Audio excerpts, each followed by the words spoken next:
বিষয় আমাদের সমাজের মধ্যে প্রচলিত আছে। আর এই স্বপ্নকে কেন্দ্র করে অনেকে অনেক কিছু দাবি করেন। আমরা আমাদের সমাজে দেখতে পাচ্ছি যে আজকাল নতুন নতুন অনেকেই অনেক রকম জিকির আজকারও সমাজের মধ্যে চালু করেছেন ইসলামের নাম দিয়ে। তাদেরকে যদি জিজ্ঞাসা করা হয় যে আপনি এই জিকিরটা কোথা থেকে পেয়েছেন, তখন তারা বলে আমরা স্বপ্নের মাধ্যমে জিকিরটা পেয়েছি। অনেকেই দরুদ, আল্লাহ রসুল সাল্লাল্লাহু আলাইহি ওয়াসাল্লামের উপর যে দরুদ পাঠ করা হয়, দরুদ পাঠ করা এটা একটি ইবাদত, এবং সেই দরুদটা আমরা আল্লাহ রসুল সাল্লাল্লাহু আলাইহি ওয়াসাল্লামের প্রতি কোন ভাষায় আমরা সেটা আদায় করব, এই ভাষাটাও কিন্তু আল্লাহ নবী সাল্লাল্লাহু আলাইহি ওয়াসাল্লাম আমাদেরকে শিখিয়ে দিয়েছেন।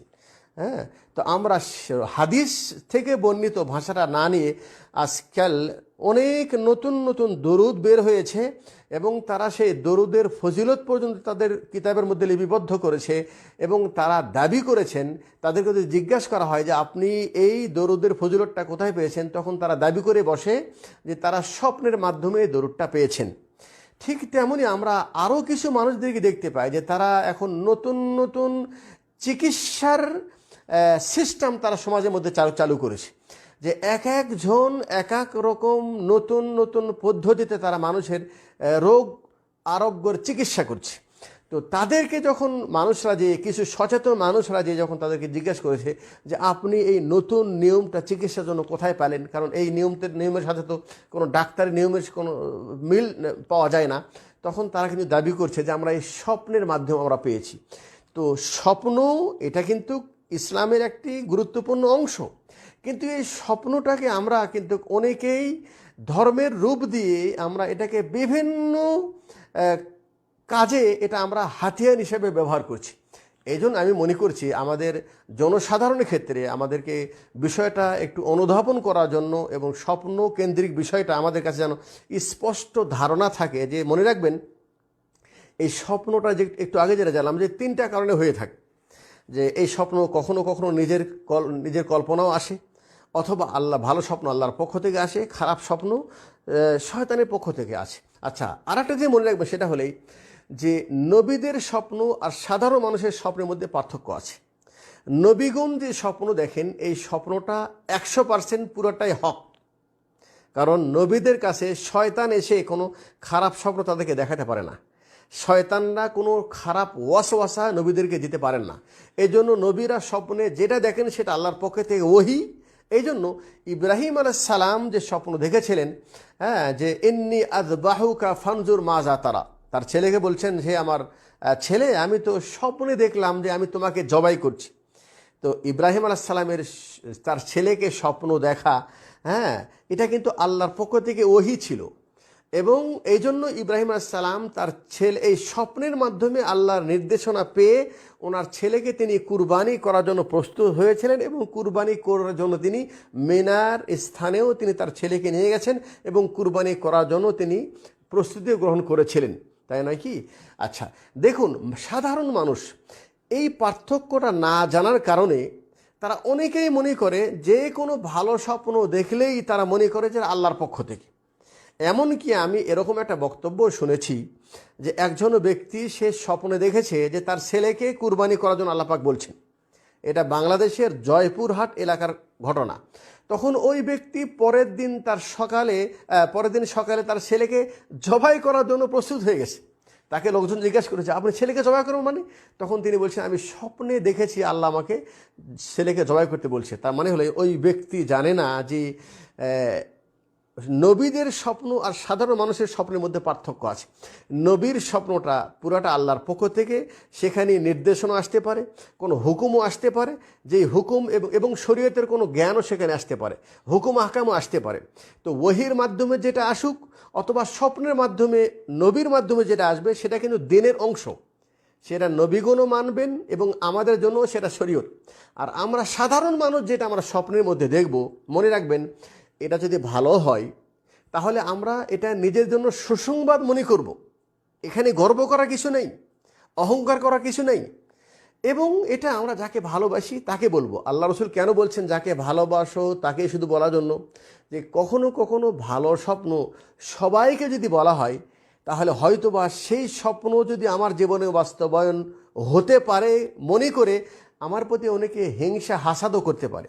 যেমন নাকি ইউসুফ আলাইহিস সালাম যখন স্বপ্ন দেখেছিলেন যে আমাকে সূর্য এবং 11টি তারকা আমাকে সূর্য সেজদা করছে, তখন কিন্তু ইয়াকুব আলাইহিস সালাম তার ছেলেকে বলছেন, লা তাখসুস রুয়াকা আলা ইখওয়াতিকা ফায়াকিদু লাকা কায়দা।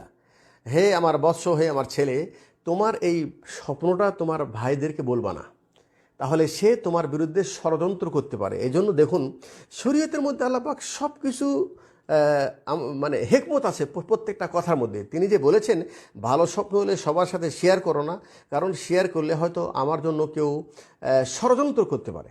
আচ্ছা, খারাপ স্বপ্ন যদি আমি দেখি, হ্যাঁ, তাহলে এটা কাউকে বলা এই জন্য নিষেধ।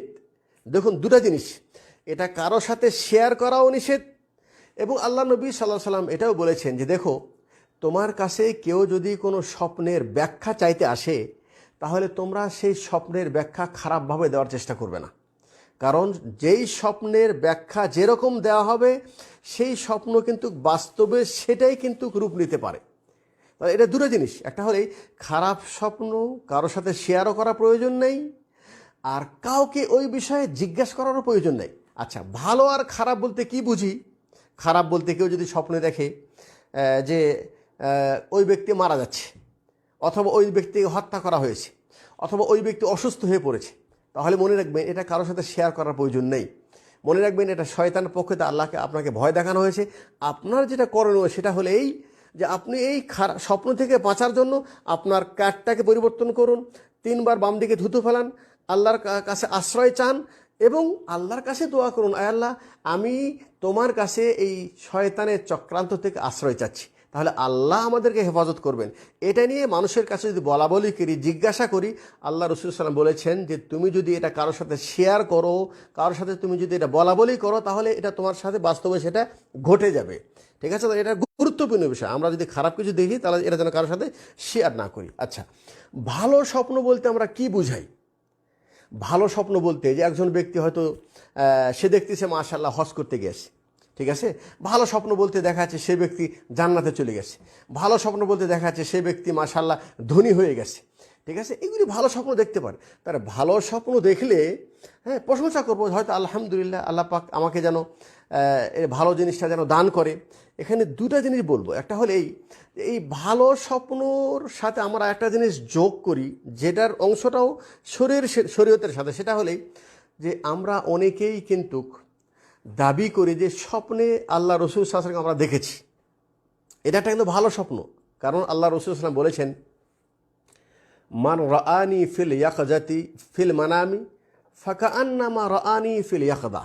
যে ব্যক্তি স্বপ্নে আমাকে দেখলো সে যেন আমাকে জাগ্রত অবস্থা দেখলো। সুবহানাল্লাহ। এবং আল্লাহ রাসূল সাল্লাল্লাহু আলাইহি ওয়াসাল্লাম তিনি বলেছেন যে শয়তান আমার আকৃতি ধারণ করতে পারবে না। তোমরা যদি আমাকে স্বপ্নে দেখো তাহলে তোমরা সত্যই দেখবে। তাহলে আল্লাহ রাসূল সাল্লাল্লাহু আলাইহি ওয়াসাল্লাম ওনাকে স্বপ্ন দেখা কিন্তু সম্ভব। আর আল্লাহ পাক এই ফজিলত কাকে দান করবেন?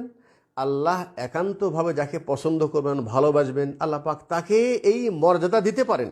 আমরা আল্লাহর কাছে দোয়া করি আল্লাহ পাক যেন আমাদেরকে এই মর্যাদা যেন দান করেন। আল্লাহ পাক যেন আমাদেরকে আল্লাহ রাসূল সাল্লাল্লাহু আলাইহি ওয়াসাল্লামের সাথে আমাদের স্বপ্নের মাধ্যমে যেন আল্লাহ পাক আমাদের দিদার যেন করিয়ে নেই। সমাজ দিনী ভাই, এখানে একটা জিনিস বুঝতে হবে, সেটা হলো এই যে আমরা অনেকের বক্তব্য শুনতে পারি, এবং এমনকি অনেক গুরুত্বপূর্ণ ব্যক্তি, বড় বড় আলেম, তাদের মুখে আমরা শুনতে পাই যে তারা সরাসরি দাবি করে যে তারা স্বপ্নের মাধ্যমে আল্লাহ রাসূল সাল্লাল্লাহু আলাইহি ওয়াসাল্লামকে দেখেছেন। এবং তারা শুধু দাবিই করে না, যেমন একটু আগে যেটা বললাম যে আল্লাহ রসুলকে তারা দেখেছেন এবং তারা আল্লাহ রসুলের পক্ষ থেকে কোনো বিশেষ নির্দেশনা পেয়েছেন, সেটাও মানুষের কাছে প্রচার করে।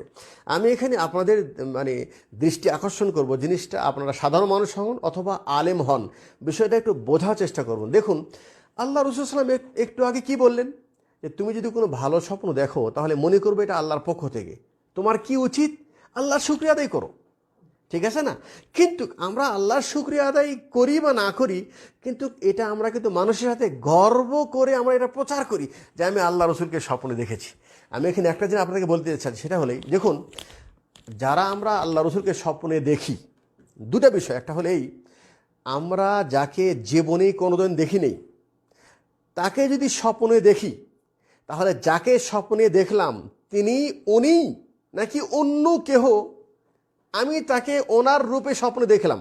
আর একটু ব্যাখ্যা দিয়ে বলি, যারা আমরা দাবি করি আল্লাহ রসুল সাল্লামকে দেখেছি, এখানে দুটা জিনিস হতে পারে।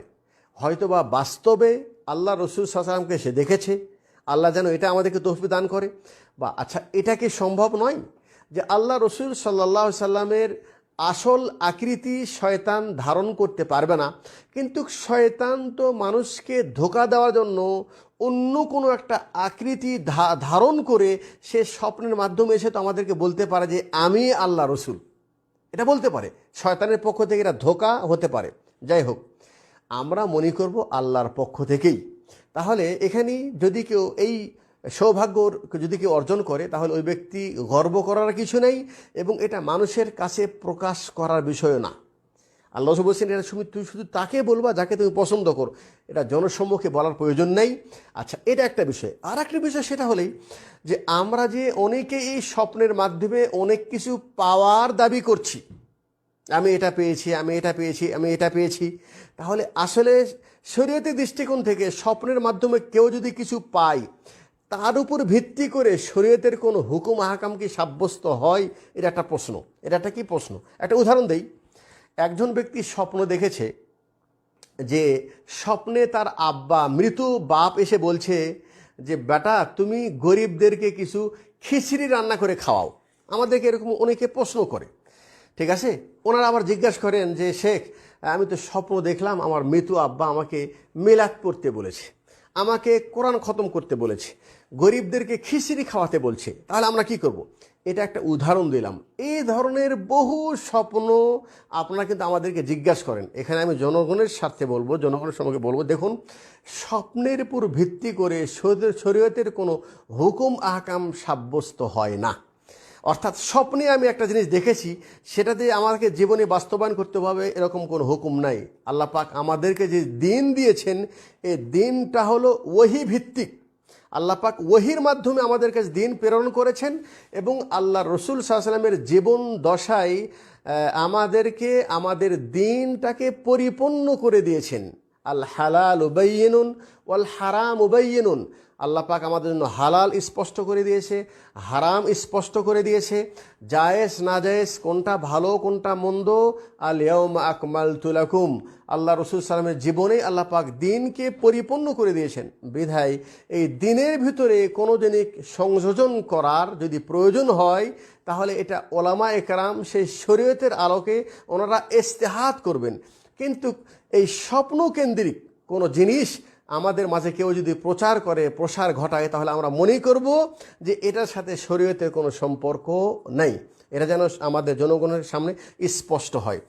আচ্ছা, আমার এই আলোচনা শুনে হয়তোবা কেউ এটা বলতেও পারেন যে আসলে আল্লাহ নবী সাল্লাল্লাহু আলাইহি সাল্লামের যুগে আমরা দেখতে পাই যে অনেক কিছু জিনিস কিন্তু স্বপ্নের মাধ্যমে সাব্যস্ত হয়েছে এবং সেটা কিন্তু শরীয়তের মধ্যে অন্তর্ভুক্ত হয়েছে।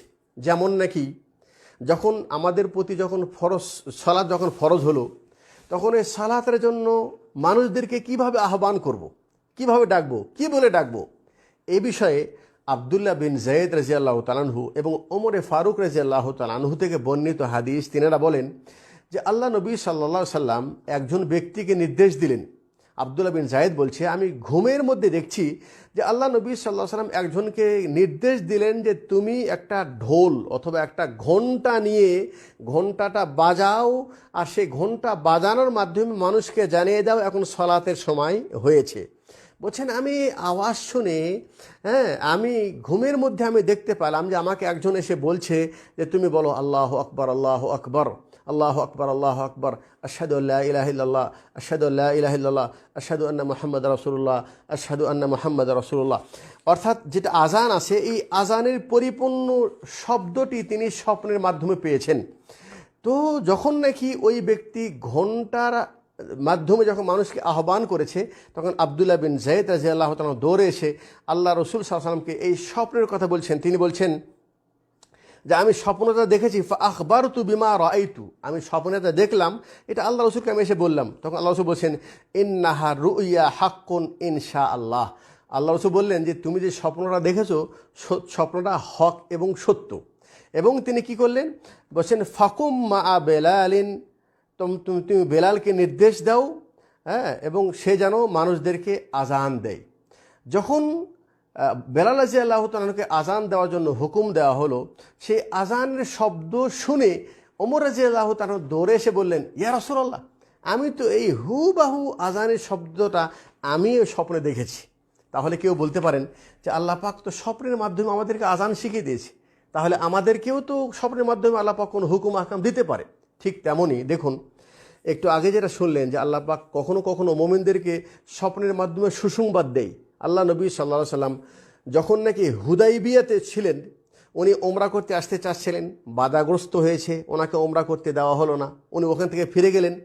আল্লাহ পাক কিন্তু সেই রাত্রে আল্লাহ পাক তাকে সুসংবাদ দিয়েছেন, হ্যাঁ, লাকাদ সাদাকাল্লাহু রাসূলাহু রুইয়া বিল হাক্কি লাতাদখুলুন্নাল মাসজিদাল হারাম ইনশাআল্লাহু আমিনিন মুহাল্লিকিনা রুউসাকুম, যে আল্লাহ রাব্বুল আলামিন স্বপ্নের মাধ্যমে ইনি সত্য স্বপ্ন দেখিয়েছেন যে ইনশাআল্লাহ আমরা একদিন বাইতুল্লাহ আমরা প্রবেশ করব, হ্যাঁ, এবং বাইতুল্লাহ আমরা শান্তিপূর্ণভাবে বাইতুল্লাহ আমরা প্রবেশ করব, অর্থাৎ ফাতাহা মক্কা, মক্কা বিজয়ের সুসংবাদ আল্লাহ নবী সাল্লাল্লাহু আলাইহি ওয়াসাল্লাম আল্লাহর রসুলকে স্বপ্নের মাধ্যমে জানিয়ে দিয়েছিলেন, যে স্বপ্নটা মক্কা বিজয়ের সময় এটাকে বাস্তবে রূপ দিয়েছে।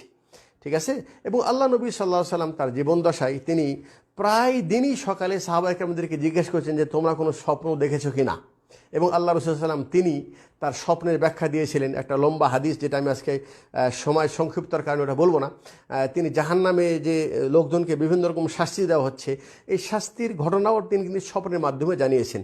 এখন যদি কেউ বলে যে আল্লাহ রাসূল সাল্লাল্লাহু আলাইহি ওয়াসাল্লামের যুগে তো মানুষ স্বপ্নের মাধ্যমে অনেক হুকুম আহকাম পেয়েছে, তাদের ক্ষেত্রে বলবো যে কোন স্বপ্নটি আল্লাহর পক্ষ থেকে আর কোনটা শয়তানের পক্ষ থেকে, এটাকে ফায়সালা করার জন্য ওই সময় নবী মুহাম্মদুর রাসূলুল্লাহ সাল্লাল্লাহু আলাইহি ওয়াসাল্লাম তিনি স্বয়ং উপস্থিত আছেন। অতএব ওই স্বপ্নের ব্যাখ্যা বা তাবির ওটা যখন ওনাকে জিজ্ঞাসা করা হয়েছে, তখন তিনি বলে দিয়েছেন যেটা আল্লাহর পক্ষ থেকে এবং এরা সত্য স্বপ্ন। এখন এই যুগে আমি যে স্বপ্নটা দেখব, সেটা ভালো হোক অথবা মন্দ হোক, সেটা কোনটা আল্লাহর পক্ষ থেকে আর কোনটা শয়তানের পক্ষ থেকে, এটা আমরা কিভাবে পার্থক্য করব? ঠিক আছে। তাহলে এখানে আমি আমার আলোচনার খোলাসা এবং সারমর্ম যেটা বলবো সেটা হলো এই, দেখুন, স্বপ্ন এটা একটি গুরুত্বপূর্ণ বিষয়। এর সাথে শরীয়তের একটা সম্পর্ক আছে। সেই সম্পর্কটা কি? নবুয়তের 46 ভাগের একটি ভাগের অংশ হলো স্বপ্নের সাথে আছে। কিন্তু এই স্বপ্নটা যেমন আল্লাহর পক্ষ থেকেও আসতে পারে, শয়তানের পক্ষ থেকে আসতে পারে, নিজের খেয়াল অনুসারে স্বপ্ন দেখতে পারে। অতএব স্বপ্নের উপর ভিত্তি করে আমরা পেরেশান হওয়ার কিছু নেই এবং বেশি খুশি হওয়ার কিছু নেই।